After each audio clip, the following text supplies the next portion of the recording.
So how do you determine which real estate agent has the best marketing plan and what a great marketing plan is for your home?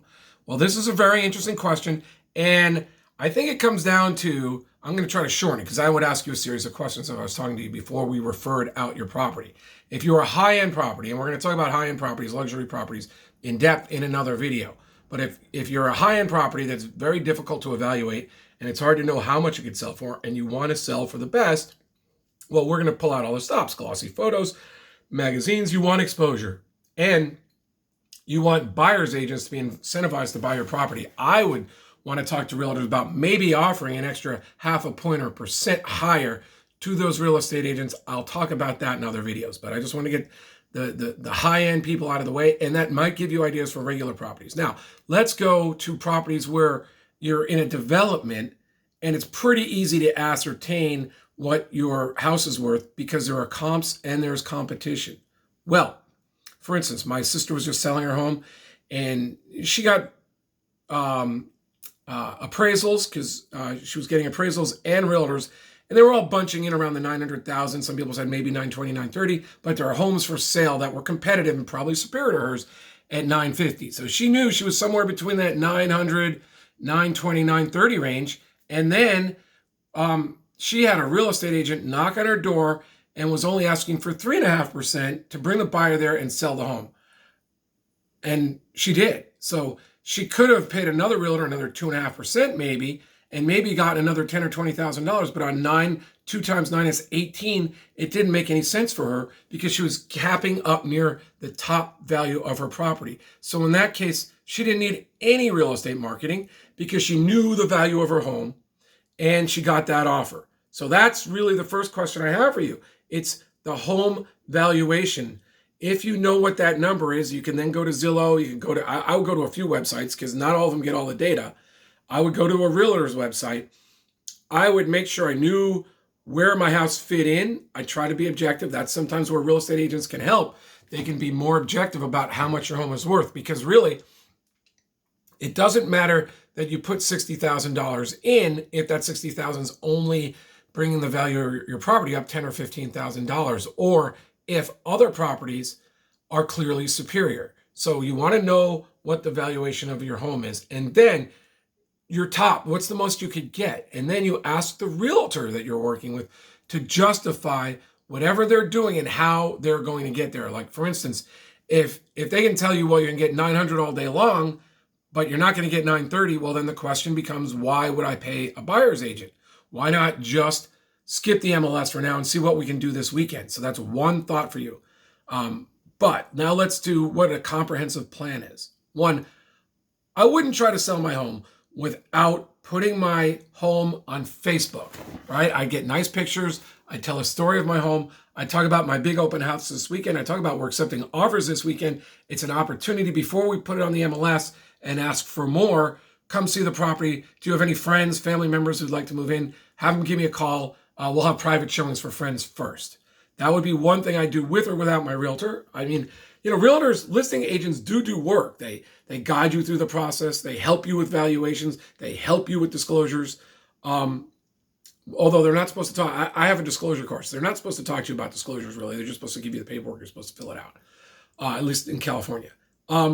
But they also deal with showings and coordinating, once there is an offer, the inspections, and what if they come back and ask for $10,000 or $20,000 because they found something wrong? Is that a normal request, or these people, or can you go find other buyers? I mean, that's the type of advice that realtors, that's worth something. They put in time. It's taken me between 10 and 20 hours on a normal house to get the paperwork done and do it from start to finish. Sometimes it takes longer. Sometimes it can be faster. So, and that's having sold 200 homes as a real estate broker, and as doing a lot of them start to finish myself, because for some clients, I talk to people about the fact that the most important thing in your marketing, other than getting showings, is the person on the phone talking to the buyers and the buyer's agents.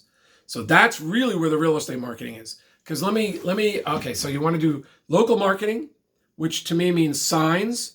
It means a big open house, if there is going to be a big open house. It means sending out postcards to neighbors, inviting them or telling them about the property being for sale. It is having if your neighborhood allows it, a sign in the front of the property. and various other things. You can evaluate people's local marketing plans. That can make a big difference because some of the strongest buyers do come from local marketing plans because they have neighbors or they know the schools, they know the country club you're near. They want to move in for an area. So local marketing and Facebook targeting. Now, Facebook just made it a little more difficult because now if you're selling real estate, you have to go out in a 15-mile radius. You used to be able to knock it down even tighter. But Facebook marketing is still going to work. And then there's YouTube. You can get views for 5 to 7 cents on your property. And you can say, this home for sale this weekend if you're interested. And you can narrow it down by actually putting the prices in and everything else. You can get people to see your house on YouTube dirt cheap. I would do that. So there are ways to get showings and get people to come out to your property. But in the end, it's all about showings. If you get 10 or 15 buyers out to your property, you're going to get offers. If you don't, your property, there's something seriously wrong with it, or it's more than 5% overpriced. It could be 10% overpriced. At some point, buyers are like, these people don't have a clue. I'm not really interested in making an offer. But if your property's in the right neighborhood and you get 10 or 15 showings in Southern California, you're going to get offers. Now, can you improve upon that process? Yes. I talk about that at winnerscheck.org in my 7-day home sale process. But do you need a 91-point marketing plan? No. Do you need $10,000 spent on your marketing? No. Yes. Realtors spend thousands of dollars on marketing because they're trying to get buyers for the whole business. They have a whole team of buyers who are out trying to convince buyers to come buy a house with them. But the reality is, how much money are they spending on Facebook on your home? That's what I want to know. How much are they spending on YouTube on your home? Are they going to put it on the MLS? Basically, it's not the 21-point marketing plan. It's how effectively are they doing local marketing, how effectively marketing your home on YouTube and Facebook and Zillow. Now, and be careful because they could talk about thousands of dollars, but when I'm marketing a home, I cap out frequently at $10, $15, $20 a day. And so if you're doing this right, you market your home for 7 days, you have a big open house, you get offers that weekend, you have the offers compete against each other, and you're done. Again, now the business model that I like most is because this is going national. I want to consult with people on the method that's being used and then refer them out to the best realtor in the area. I have referred out dozens and dozens of homes. I do it for clients, and we'll talk about in other videos, myriad ways to get the best realtor, buyer or selling realtor for you. But one of the things is we want local knowledge, right? So I'm doing this video on YouTube. I know parts of San Diego very well. I've lived in Carlsbad, Pacific Beach. I live in Poway now. I know Rancho Bernardo. My parents lived in Del Mar. So I know areas. And during the short sale crisis, I sold tons of homes in the South Bay, but I don't even try to market there. That's a long drive for me. I would refer that out. Unless people really talk me into it, unless they really want to work with me. I would say, why don't I consult with you and refer it out? I used to sell houses in Orange County. I probably sold 30 in my life. I would refer it out now as a consultant just because those drives, the commutes are brutal now. So if you're interested in having a consultant refer your property out who's also an attorney who can help you every step of the way, you could go to winnerscheck.org on the front page and pick. I have some information for you there. You could join a course, or you can just set up a consultation with me. Go winnerscheck.org is the place to go. I have other URLs for other videos, but right now that's the realtor marketing plan.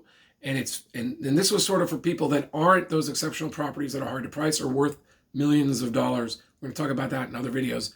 But again, it might be worth watching the luxury videos, even if you're not, because you're going to learn a little bit about old school marketing. All right, thanks. Talk to you later. John McConnin, winnerscheck.org.